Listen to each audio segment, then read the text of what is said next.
Himalaya optical 1935 সাল থেকে বিলাসবহুল চশমার একটি প্রধান নাম, শ্রেষ্ঠত্ব এবং উদ্বোধনের প্রতি অটল অঙ্গীকারের জন্য বিখ্যাত। অপটিক্যাল রিটেল ইন্ডাস্ট্রিতে অগ্রগামী হিসেবে হিমালয় অপটিক্যাল হাই-এন্ড আইওয়্যার একটি কিউরেট নির্বাচন অফার করে, যা উচ্চতর দৃষ্টির সমাধানের সাথে নির্বিঘ্নে স্টাইলকে মিশ্রিত করে। হিমালয় স্টোরের নতুন সংগ্রহটিতে Burberry, Dolce, Gabbana, Emporio, Armani, Prada, Tom Ford, Versace, Ray-Ban, Vogue, Tommy Hilfiger, অন্যান্য গ্লোবাল ব্র্যান্ড, একটি চিত্তাকর্ষক ফ্রেম এবং সানগ্লাস রয়েছে। হিলফিগার এবং আরও অনেক। হিমালয় অপটিক্যালের এমডি দেবাংশ বিনানি মন্তব্য করেছেন, আমাদের বিলাসবহুল চশমার সমারোহে 85 বছরের উত্তরাধিকার এই নতুন সংগ্রহের সাথে অব্যাহত রয়েছে। দুর্গাপুরের হিমালয় স্টোরের নতুন অফারটিতে অনুষ্ঠানে উপস্থিত ছিলেন টিভি তারকা শ্রুতি দাস। নমস্কার আপনার সবাইকে। হিমালয় অপটিক্যাল 85 ইয়ার্সের একটা leading eyewear retail chain with 150 stores all over India. আজকে দুর্গাপুর জংশন মলে আমাদের ইন্টারন্যাশনাল ব্র্যান্ডসের নতুন কালেকশন 2024 এর কালেকশনটা লঞ্চ করেছে। এটা এই ইভেন্টে আপনি যত ইন্টারন্যাশনাল ব্র্যান্ডসের লেটেস্ট ট্রেন্ডের ফ্রেমস অ্যান্ড সানগ্লাসেসের কালেকশনের রিভিউটা দেখতে পারবেন। Brands like Tom Ford, Gucci, Prada, Versace, Ray-Ban, Vogue, Armani. এই ইভেন্টে আমাদের সঙ্গে আজকে আছেন Bengali television actress Miss Shruti Das. So আপনারা সবাই আসুন, আমরা দুর্গাপুরের যে আমাদের বাসিন্দা আছেন, আমাদের কাস্টমার, তাদের জন্য ইভেন্টে খুব ভালো কালেকশনটা লঞ্চ করা হচ্ছে। Thank you.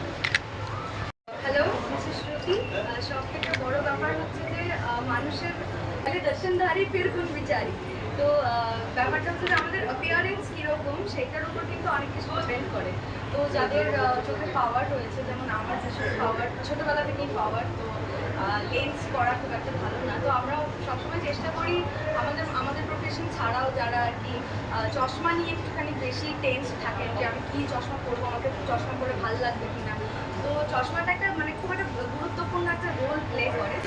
তো কালেকশন আমার ভীষণ ভালো লেগেছে এখানে। আর যদি এত সুন্দর কালেকশন পেতে হয় তাহলে অবশ্যই দুর্গাপুর জাংশন মলে চলে আসবেন হিমালয়ান অপটিক্যাল স্টোরে।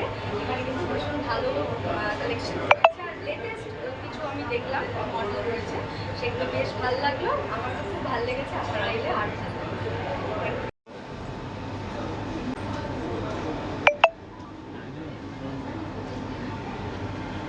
ডিস্টার্ব করে না দুটো করে।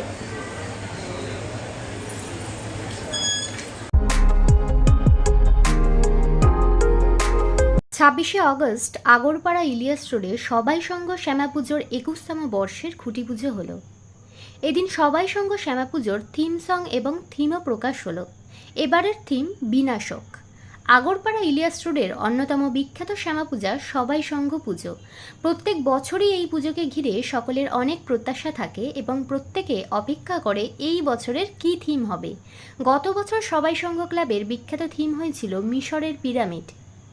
শিল্পী পার্থ মাইতির করা মিশরের পিরামিড দেখতে অনেক দূর দূরান্ত থেকে দর্শনার্থীরা ভিড় জমিয়েছিল এবং প্রচুর পুরস্কার ও সুনামের সাথে মানুষের মন জিতেছিল এই পুজো। পুজো কমিটির সম্পাদক কুন্তল রায়চৌধুরী জানালেন, এবার আমাদের থিম বিনাশক।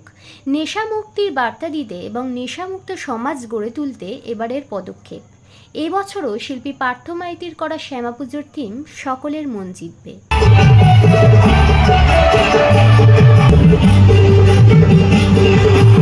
এই বাড়ির গলি দিয়ে 10টা বেলায় রোজ দেখতে পাই ফেরিওয়ালা যাচ্ছে ফেরি নিয়ে। কুন্তল রায়চৌধুরী। গত বছর আমরা যখন মিশর করেছিলাম তো তাতে আমরা যথেষ্ট পরিমাণ সফল হই। দ্বিতীয়ত যেটা আসার কথা সেটা হচ্ছে পার্থ মাইতির মতো শিল্পী আমাদের সঙ্গে থাকা। এবছর আপনারা দেখেছেন যে স্বনামখ্যাত চলচ্চিত্র শিল্পী সুপ্রিয় দত্ত আমাদের ভাবনায় এবং ডক্টর মইনা মুখোপাধ্যায়ের মতো ব্যক্তিত্ব আমাদের সাথে এবার ভাবনায়। তো যেখানে এই ধরনের মানুষরা এই ভাবনায় আমাদেরকে অনুপ্রাণিত করছেন এবং পার্থ মাইতির মতো শিল্পী যেখানে সেটা রূপায়ণে রয়েছে, সুতরাং এটা নিয়ে আমাদের অচেনা পথ বলে কিছু মনে হচ্ছে না।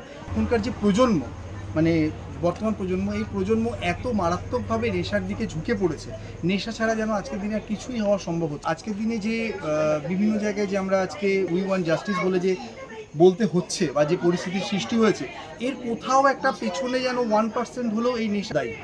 তো সেখান থেকে আমরা যদি কোনোভাবে বেরিয়ে আসার একটা চেষ্টা করতে পারি। আমাদের সামনে এবছরের যে ভাবনা, সেই ভাবনার জন্য যদি একটা মানুষও এই নেশামুক্তির পথে হাঁটে, তাহলে বুঝবো আমাদের সফলতা এসেছে। আমার মনে হয় যে আমাদের দেশে প্রিভেনশন কার্ডিওলজি ব্যাপারটার খুব গুরুত্বর দরকার আছে। নেশামুক্তি সেই ব্যাপারটার একটা খুব ইম্পর্ট্যান্ট একটা স্টেপ।